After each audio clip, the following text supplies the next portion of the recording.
भाऊच्या मागण्याचे तुम्ही तातडीनं दखल घ्या. ते फोनाफोनी ते बंद करा. फोन करणं कुठं याला पाठवणं आणि त्याला पाठवणं. एकदा जर आम्ही शेतकरी बिघडलो, कारण मी शेतकरी, ते नंतर असतं, ते लपडं नंतर, ते नंतर बघायचं. ते ओबीसी मराठा ते घरी गेल्यावर. हां, इथं शेतकऱ्यांचे पोट्टे आहेत. आपण शेतकऱ्याचे रक्त आपल्या अंगात खेळतंय. इथं जातपात आणायचे नाही. एकजुटीनं राज्यातल्या सगळ्या शेतकऱ्याने वटणीला आणा. तुम्हाला सांगतो, विनंती करून सांगतो.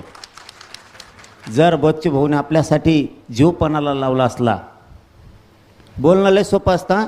तुम्ही तीनदा जोडून आला असताना आत्ता भाऊ. तुम्हाला माझी भाषा कळती का? चौथा दिवस झालो पशी आहेत. तुम्ही दोनदा तरी हाणला असत. जीवाची बाजी लावणं एवढी सोपी गोष्ट समजू नका.